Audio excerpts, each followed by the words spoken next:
Welcome back to another episode of Appliances Unboxed. I'm going to be honest, I am not the biggest fan of energy efficient appliances.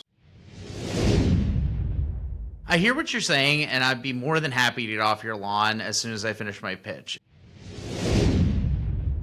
If you're like most Americans, buying a compliant appliance that would also last 20 years is basically unaffordable. The sacrifice for efficiency is time, but the trade-off's worth it because the performance and savings benefits are tremendous. I have been on Scott's side when it comes to making appliances durable, but I ended up doing quite a bit of testing at my own shop to make a decision if one has a better argument than the other, and I think there is definitely one winner.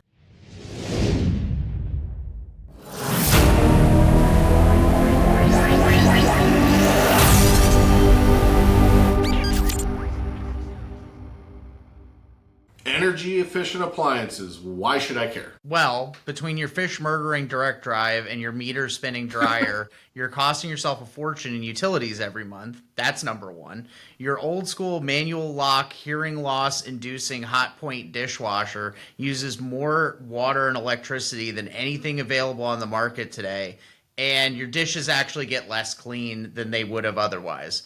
On top of that, in general, all of these old school appliances are producing worse results than you can get with something more modern and using 2 to 3 times the amount of utilities to do it. So yeah, I hear what you're saying for sure. Like, why care? Well, the reason to care is, do you want to spend a fortune on water and electricity and gas every month consistently without fail? Or do you want the opportunity to actually optimize your household's energy consumption and save some money? Tough argument. I mean, the appliances in general, I still got my trusty old Whirlpool direct drive washer chugging along. Haven't had to replace it every 5 years like my mom, who replaced her washer 3 times since then. I think it really just... You can be horribly dissatisfied with modern appliances in terms of their reliability, but it is kind of a separate issue from efficiency. The gold standard should be the wistful idea that we have reliability and efficiency. But unfortunately, we kind of live in a society now where we choose one or the other. And there are reasons for that. A lot of them are, like Matt said, are cost-based. But if you look at energy efficiency today on, say, a refrigerator versus 25 years, yeah, maybe that 25-year-old refrigerator is going to last a whole lot longer.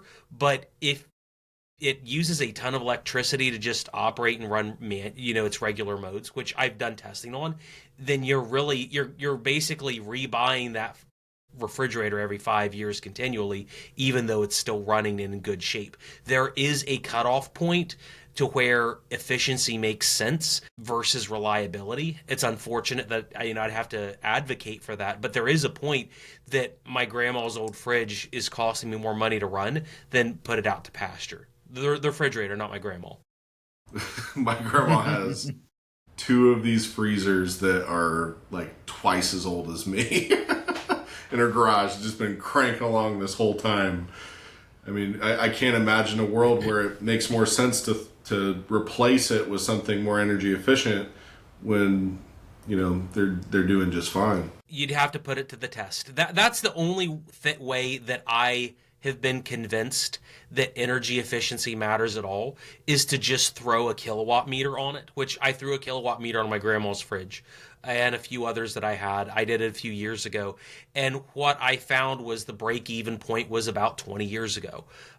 That's not to say that, I wouldn't love to have the refrigerator last 20 years, but the difference in energy efficiency on a fridge from just 20 years ago, much less 80 years ago, is in favor of something modern. Over time, the energy efficiency is a lot better. I think I'd have to look at the numbers right in front of me because I have all the data for my washing machines over to the side. But on refrigerators, 20 years, you save about 40% on electricity over the past 20 years, and that 40% of electricity essentially rebuys a fridge about every 7 years. So that's every 7 years. Yeah, about every 7 years. And that's the issue, is that if you get between 6 and 7 years out of a modern refrigerator, you're getting essentially it for free afterwards. So you're just betting on whether or not that fridge will last 6 to 7 years. And I would argue that modern refrigerators are going to last between 9 and maybe 12 years, which is horrible. I mean, it's a horrible amount of time for a fridge to last, but anything past about the 6 or 7 year mark is free based on the electricity savings. You know, compared to upgrading, you know, if it's still running, you know, and you've already realized those gains. Yeah, you do not want to go out there and buy a new fridge for energy savings if it's been made within the math that I did. If it's within the past 15 years, don't go out and upgrade. Even when someone comes in my store and says, "Oh, I think I want to get a new refrigerator," I ask them, "How old is it?" If it's 15 years or newer, I try to, well, unless I just want to make the money, I try to tell them keep it. But if it is 20, 25 years old, yeah, it's about time to throw it out. And with washing machines, I'd say the math is the same way, but I'm still more partial to machines that are no longer with us that we can't buy brand new, like a direct drive. But the math is there in favor of replacing it. Is there certain categories of appliances where that applies more from what you've seen? Dryers and stoves don't make any sense unless you're buying a induction stove or a heat pump dryer, which not everyone's sold on either of those two types of techs. So if you're, have resistive heat tumble dry and you have to keep with it for some reason, or you're going from coil top to coil top, it doesn't make any sense. But if you're doing a washing machine, going from an old school to even a modern high efficiency LG, much less a front load, you're going to have a decent amount of savings. But if you're willing to upgrade to a next generation machine, quote unquote, like a front load, like an LG front load or even a Speed Queen front load, then you're going to realize a lot of savings. Because the problem you run into, like on washing machines, and I have the math on my computer that I'll throw up after the video, but the thing that is about washing machines, let's say, and Matt and I were having this discussion, I think, before you jumped in. If you look at, say, a super reliable modern top load washing machine like a TC5, Speed Queen TC5 003WN, it's going to last 20 years, which is amazing. That's what every washing machine should last, is 20 years. And if you looked at that, the mechanical costs are about 21 cents per load of clothes. But if it runs deep, if you run that same washing machine in a deep fill cycle every single time, and you use the high spin speed, which is not very high at all, you're going to spend about 63 cents on water and electricity versus your 21 cents on the mechanical costs. Over 2/3 of your costs of running a TC5 have nothing to do with the reliability. It has to do with your energy usage. So if you go to even a Speed Queen front load, even the Speed Queen front load at twice the price that uses less water and electricity saves you more money over its lifespan, even if the Speed Queen front load doesn't last as long. Although it should, but the math tells me that Speed Queen could last almost half as long and still save you money, which is a wild way to look at it, but that's how much more efficient a front load washing machine is over a top load. And with refrigerators, it's, again, same thing, but you're just dealing with electricity on keeping everything cold using an inverter motor versus a single stage refrigerator compressor. I recently completed a cost-benefit analysis for a large project that I was working on quoting, and I stacked their existing machine, which is a Maytag commercial top loader, up against an ASCO front loader. The ASCO can handle twice the amount of laundry. It's physically a smaller unit than the Maytag, but it can handle twice as much. And based on just water and electricity savings per unit over the course of 5 years, that ASCO saved about $800 a year versus the Maytag commercial top loader. Now, the Maytag commercial top loader is about the same price as a TC5. I'd be really curious to see how much laundry can you fit in a TC5 safely, Ben? Safely, I killed my TC5 on my live stream because I overloaded it. The belt blew up. The belt burnt. I'm having to look at maybe getting a new motor because I overloaded it. And because I was trying to find that exact answer.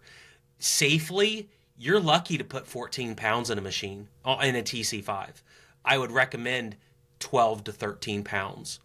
And what happened was the belt got stretched.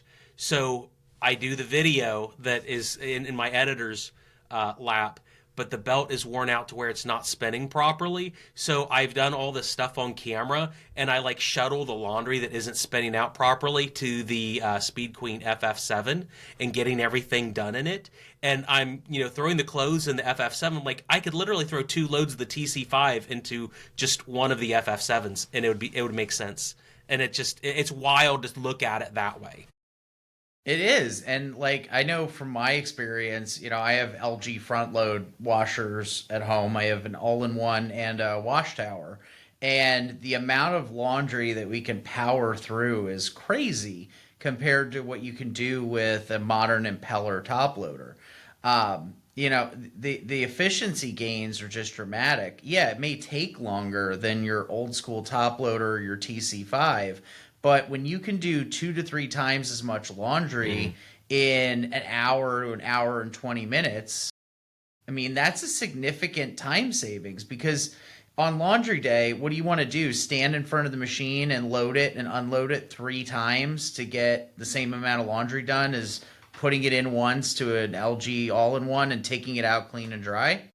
Like, yeah, I get it. It says it takes longer, but how much does your laundry day actually take, and how busy are you, and how much time do you really have to allocate to just doing laundry? Like, can you actually make it a day, or do you not have enough time in your life to do that? That's what I quickly came to the realization on when I started really hammering the FF5. It's an amazing machine. It's super reliable. It's built durable. But what I ran into was, okay, the mode that everybody loves on it takes 40 minutes to run all your clothes. Then an equivalent super good mode that works really well on stain removal on the FF7 is 54 minutes, which is low. I mean, that's a very fast number for a front load, but it worked great. 40 minutes versus 54, but all you have to do is pack it full of 30% more clothes in the FF7, which it can do real easy, and it's the same amount of time. So why wouldn't you use that larger capacity? There's a lot of factors, like the spray rinse. Like, just think about spray rinsing versus full fill rinsing. Like, Ben, I mean, I feel like you would agree with this. The spray rinse is more efficient, uses less water, and takes more soil and residue out of the clothes than any full fill rinse on an old school machine ever could. It's the argument of a bath versus a shower. A shower is better. I mean, if you really want to get clean, a shower uses way less water and gets you just as clean as a bath ever would. And it's the same idea with the spray rinse. And I say that also because when I was doing the tests on the TC5, if God forbid I didn't use deep fill and I went with the echo mode, that unit would leave half the clothes dry during the cycles. It literally would not get the clothes soaked. And I looked at it on camera and I'm thinking, why would it do this? And then I had to circle back and say, because it doesn't have a spray rinse. A Samsung, an LG, even, God forbid, a Whirlpool, they all have these nice little rinse features on them. And then you realize, well, if you just spray rinse and then run it just a little bit longer in the cycle, it's going to achieve a better effect because it's, again, the shower effect rather than the bath effect. That's kind of the next argument, right? So like you have like an efficiency argument, and then you have how long is and that's just to save you money on operating the machine. And then you have the whole argument of, well, my machine has lasted most of my adult life, spread that over what I bought it for, compared to some of these HE machines that are on the market now. Are they going to do that too? So there's also a cost there, and how do you justify that? The issue you run into, and I talked to, I won't say it on the podcast because I don't want that company to sue us into the ground, but I had a conversation with an engineer that made some of the refrigerators that New Appliances sells. I've had them in my videos before. They've been on camera. And the engineer was super, super happy with that design. And we were talking about efficiency versus reliability. And the issue that he talked about when it came to reliability is that reliability has two factors to it. One is the argument on the nature of a product being simple. The more simple a product is, the more reliable it is. The other side of it is the specification from the manufacturer on how long that appliance should live. And the issue is that high efficiency doesn't always mean that it's not simple. It may just mean taking a different novel approach to the solution of efficiency. The real problem, he said, is it's not really the high efficiency argument. It's the fact that the price sensitivity of consumers outweighs like everything.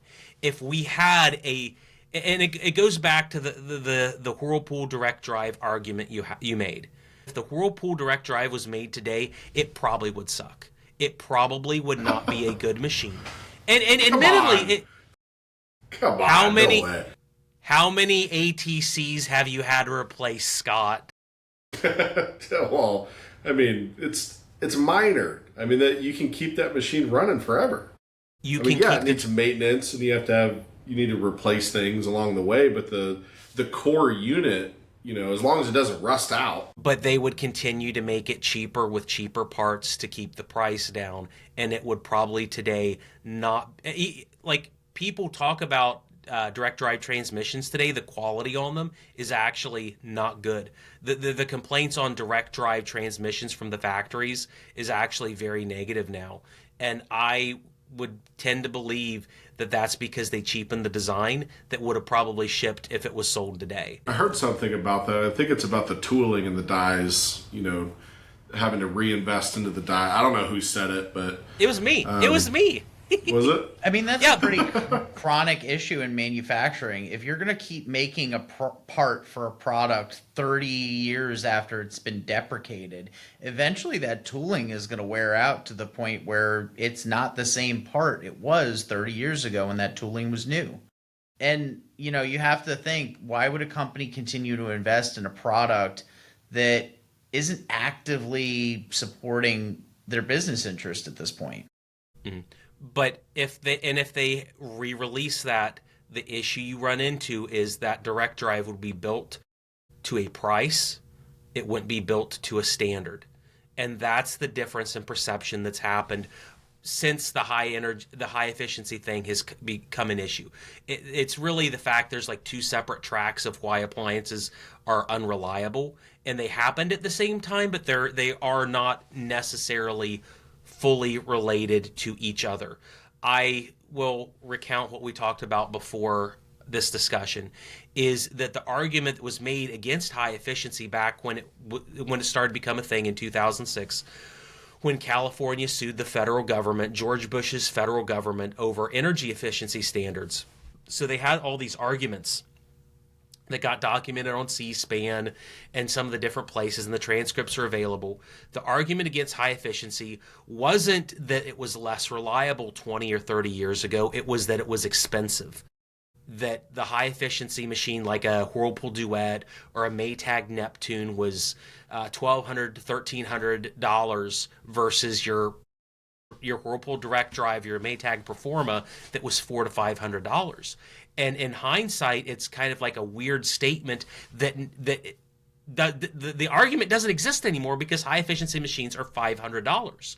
They're not $1,300. The problem is, in order to make a good, reliable, high efficiency machine, or just a really good, reliable machine, it's $1,300, because you look at even the TC5, which is like the most reliable design on the market, it's still $1,300. It doesn't matter that it's high efficiency. It's still $1,300. If they made it high efficiency, which would be the TR7, it's still $1,400. It's still expensive because the tooling to make something reliable it wasn't cheap back in the 90s, and it's not cheap now. If you go to a 1991 Sears catalog and look at like a reliable Whirlpool, it was $1,000 in cost adjusted currency. It wasn't necessarily cheap back then, because the cost to make it reliable wasn't as cheap as maybe what we remember it to be. Well, it's almost like the consumer is driving all these things. Like me, the consumer, is driving what you, the manufacturer, make. That is what the engineer told me, is that the corporation has enacted the things to make them worse, but it's out of the fear or derision that the consumer wants the price instead of the performance. Unless it looks good, then they'll pay more for the French door. But cost is what it's the Walmart effect. People buy at Walmart because it's cheap. It doesn't necessarily mean that it's good.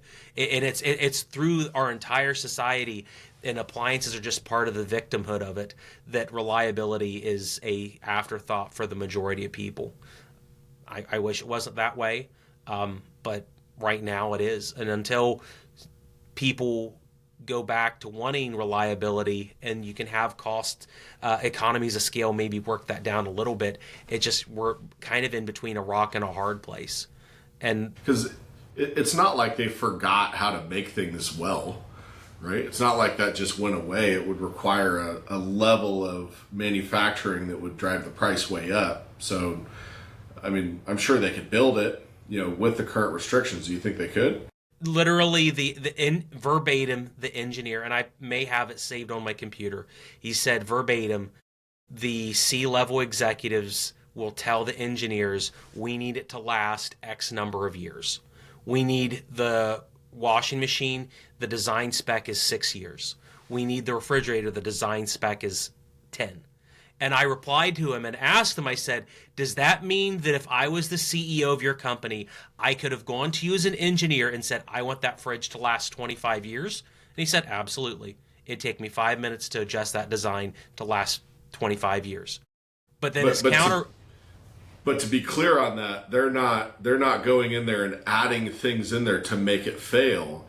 They're just putting material or whatever in there to make it last at least this long. Like they're just choosing the stuff to put into the appliance that is equally as durable to make it that long, or you're engineering a product not for planned obsolescence, but you're engineering a product for a price point. You're not intentionally sabotaging the product and setting a time bomb for it to blow up in 7 years.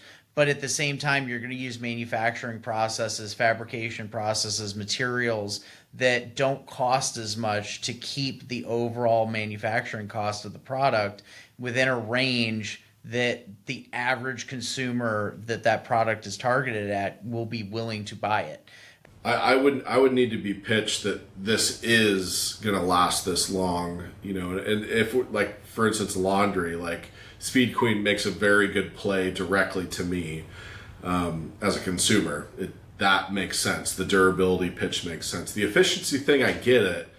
I don't have any kilowatt meters, I'm not that guy. But is it really a good pitch? And here's my question to you. Is it a good pitch if it's going to take you more time overall to get through laundry day? Because you can't fit as much into it as you can a more modern, more energy efficient machine. And is it a good pitch? Because remember, the language is very careful. It's designed for a 20-year lifespan. They're not guaranteeing you it's going to last 20 years. They're not making you that commitment. No company in their right mind would. Wolf and Sub-Zero used to. They used to say it's built to last 20 years. It was on all of their marketing. And they subtly shifted that because they got called to the carpet over products not lasting 10 years, 11 years, 5 years in some cases. And it was a lot of egg on their face for a while. And so they revised their marketing, and Speed Queen saw that and really just did the same thing. It may be designed for a 20-year lifespan, but that doesn't guarantee you that it's going to make it 20 years. All it's guaranteeing you is that, hey, this thing might be built 20% better than your average Whirlpool top loader, 30% better. And it's going to work like what you're used to with your direct drive, and the behavior and operation of the appliance is going to be very similar, so it's a comfortable transition. But is it actually better? I don't know. I'd have to let Ben tell me. The other argument that when I had this meeting with the engineer was much like the argument of efficiency versus reliability, there is a life cycle curve on appliances where you do get to a point that if you want to double the lifespan, you're literally doubling the cost, but you may be able to increase the lifespan 50% for 25% of the cost, and they're not doing that. So there is a case where you could make a product more reliable, like, not putting plastic in the bottom of a Whirlpool VMW, to let the tub bushing fail so fast. But there are choices you could make on the appliances, small ones that would have large effects, to maybe get the average lifespan from about 10 years to 15.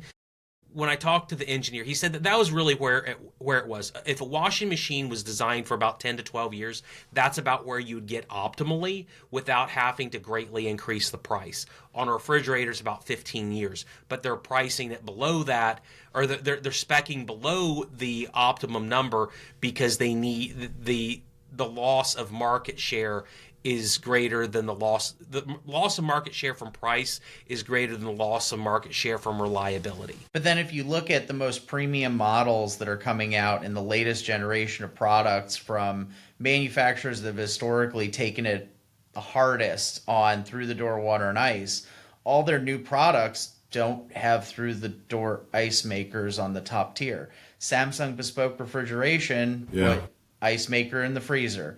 LG Studio, ice maker in the freezer. GE Profile and GE Cafe. Pretty much every unit has ice in the freezer. They know that reliability is more of a consideration when the product's price tag is higher. So do you think all these manufacturers are getting together and they're saying, man, we're having a ton of ice maker failures whenever we have, we're doing the through the door dispensers because we're trying to put a freezer compartment in a warmer section of the refrigerator and make it work, right? Do they all get together at this cabal style summit and they, hey, we're all going to make this change together? Or were the consumers the ones that stood up and they said, we want more reliable ice makers? Like, how does that shift happen like that so abruptly? I mean, I think from my retail perspective, I got to see the changeover happen live. I was in a retail environment when Bespoke was introduced as a product line from Samsung, and the first thing that they taught us about it was we learned everything we did wrong and fixed it all in one product line. They pulled together all of their combined failures in the refrigeration category and fixed all of them in one product. And the way it was explained to me by a few Samsung reps was, look, we couldn't afford to lose market share to other brands that had higher perceived reliability because of our issues. We had to do something to address the fact that our product was good, but it wasn't up to the expectations of the average consumer. And I think what they realized was consumer expectations have shifted rapidly over the last 5 or so years. I mean, Ben, I feel like you could attest to this too. Like, people have radically different expectations of what their appliances should be able to do, and manufacturers have had to play catch up very quickly to that. I mean, Samsung really took it on the nose with the ice maker lawsuits. Mm-hmm. Yeah. So the way it was termed to me by the engineer, and I keep quoting him, I'm sorry, is that the corporations are very risk adverse when it comes to launching a new product line. They don't want to invest 5, 10, 15, $25 million in a line and have it fail. So what they do is they look at market signals from their competitors. And if they see a market signal that a competitor is having success, they will rapidly iterate and copy that success into their own system, because then they realize, oh, the market share's there. So it's not a cabal like Scott asked, but it's kind of close to it, Scott. The combo washer dryers, I think, would be a really good example of that. They didn't exist 2.5 years ago. No one really thought of a super expensive heat pump driven combo washer dryer for the American market. And then GE says, "Hey, let's do this because our market intelligence says that the number one problem or pain point that customers have in washing is that they want to wash and dry in one go. They don't want to transfer, and they want it done quick. So let's try to solve that with a combo unit that has a heat pump package." GE releases it. It's probably the biggest success of any manufacturer in the past 20, 30 years, maybe. That's what I've been told. It was the biggest success that any manufacturer's had in a long time for I mean, just it's one completely product line. redefined the laundry category. Like, And laundry is now totally different. And in 1 year, you have Samsung copying the design, LG copying the design, and I can only assume Whirlpool's trying to copy the design now. And I mean, heck, even Speed Queen has a condenser dryer in Europe that, so they got to be thinking about it too. So in a short period of time, we've had the copiers come out and the iterations of those copies that are improving upon the GE design, in my opinion. So now you have an entirely new market out there of combo units in a very short period of time. And it wasn't collusion, but they saw the market intelligence very quickly and realized we got to get in on that. So like Matt said, with the lack of indoor ice, there are market signals slowly going the other way, or showing the other way, that, hey, if you do indoor water and ice, customer sophistication and intelligence and understanding of that is slowly starting to finally turn against it. And that's, I mean, from a reliability standpoint, it's very good. If we could get the same thing on single evaporator systems, it would improve the lifespan of units considerably on top of it. If you could have some more simple designs on the market, but then it's the challenge of, will consumers purchase that design or not?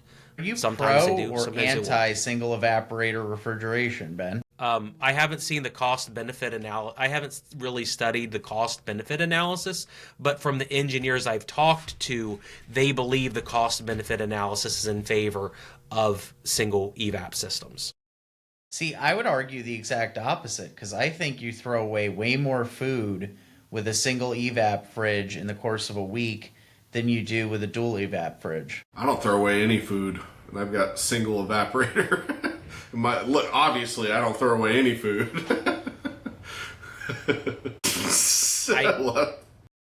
Yeah.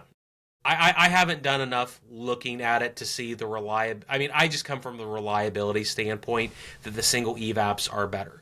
Do they control temperatures better? No doubt.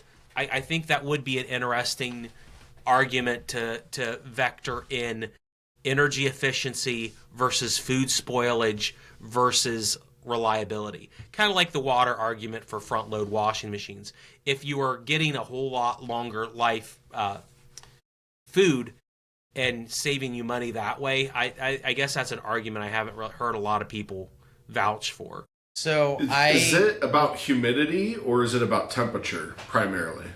It's both. So I will give you a statistic without naming the manufacturer that provided it, because it was for internal consumption and educating salespeople. It wasn't meant for publicizing. But they took two models that were very strong selling products in the single evaporator category, and they stacked them up against their microprocessor controlled dual evaporator refrigeration system. And they ran a test over the course of a month. And the humidity stability of the dual evaporator refrigerator was within 3%, and temperature stability was within a degree of the set point. The single evaporator refrigerators were within 5 degrees of the set point, and the freezer cavity humidity was about 15% higher than it was in the dual evaporator model. So what that means for you as a consumer is you get frost burn. Everything that you're storing in your freezer is sucking humidity out of the refrigerator compartment and depositing it in the freezer, forming ice crystals on your food and slowly turning them into trash.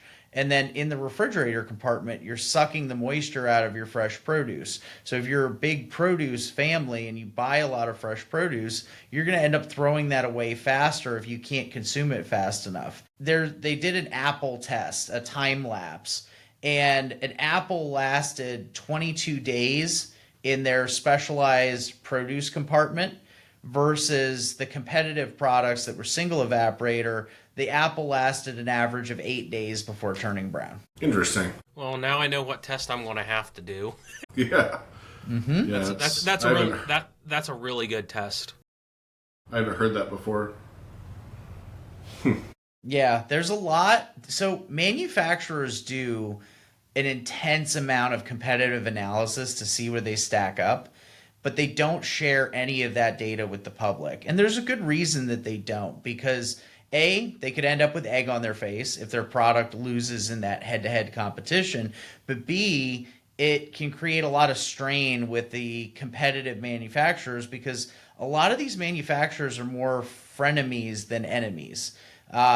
Whirlpool and Bosch is a great example. The latest, greatest, brand new KitchenAid dishwasher is a Bosch with KitchenAid racking. Like, they won't tell you that. They won't admit to that, but it's made by Bosch with KitchenAid racks because Whirlpool has yet to crack the code on building a truly quiet, truly flush-mounted dishwasher. They just have never had success with it. The times that they've tried, the products have failed, and that's why they've outsourced.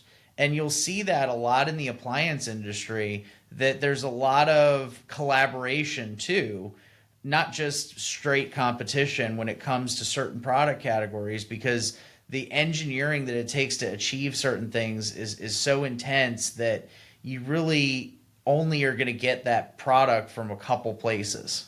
That's what I heard from one of the discussions I've had with contacts at a manufacturer, was that there are consortiums that work with, say, UL, that they will have a problem that they have to address, and the manufacturer that figures it out will give the research to the other companies because they are trying to avoid a bunch of lawsuits in the industry and back blasts from recalls and different issues. And they told me straight out they felt it was better to work with the other manufacturers to try to solve the problem than it was to just kind of have a certain trade secret.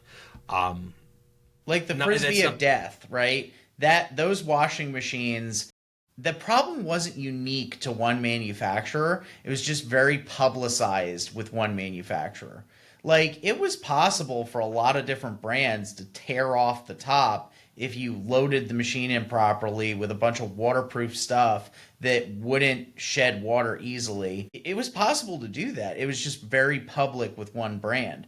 They all collaborated to solve the problem quietly across the entire industry, but you only hear about it from one brand. Yeah.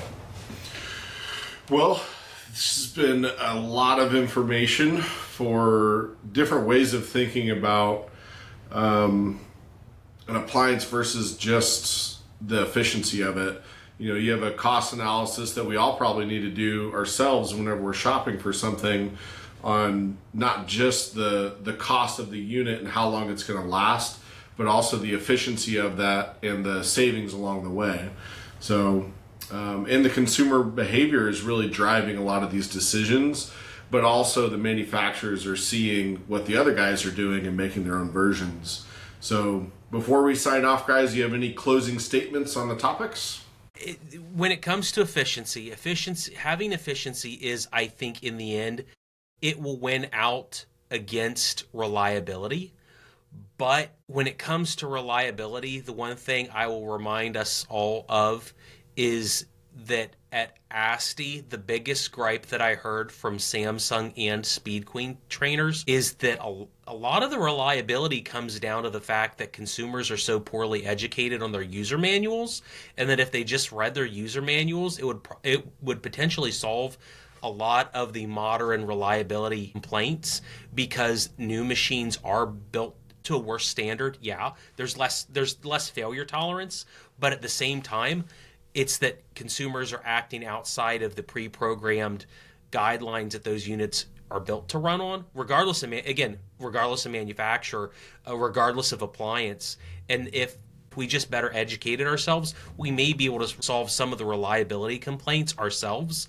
But I do think energy efficiency is a very important aspect of it. I know for myself, I'm going to switch to a front load with a heat pump dryer as soon as I can get a pathway cleared out, because once I've done the math, and when I educated myself on the maintenance cycle, I realized if I can invest in this, I will be paying myself a very high-end hourly salary to run the machines the right way, versus just throwing it in and saying, okay, have at it, Speed Queen TC5 or Whirlpool Direct Drive. Cool. All right, guys. Well, this has been another episode of Appliances Unboxed, and stay tuned for the next one.